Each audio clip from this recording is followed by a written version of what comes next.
Take a deep breath. You made it. Another school year has come to a close, and what a year it's been. You've given your students not just lessons, but laughter. Not just structure, but safety. You've offered your time, your energy, and your heart. So first, congratulations. Whether this was your first year in the classroom or your 30th, you've done something remarkable. Over the next few weeks, as your inbox quiets, I hope you take time to celebrate. Celebrate the small victories and the big ones. Celebrate the one student who finally got it. Celebrate the moments that made you proud and the ones that made you pause.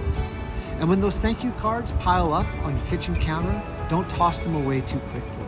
Keep them, because when the work gets heavy, and it will, they will serve as a reminder of the impact that you've made, that what you do matters. Now, as you step into summer, I hope you find rest, real rest, the kind that restores you, not just physically, but emotionally and mentally. You've earned that, perhaps this year more than ever.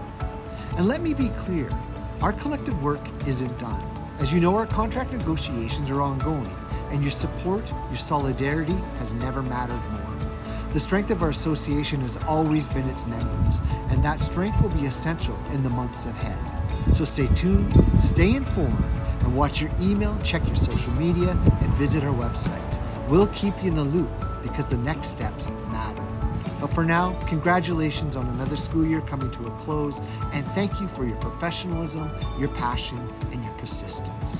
Together, colleagues, we are stronger, and I know that we're just getting started.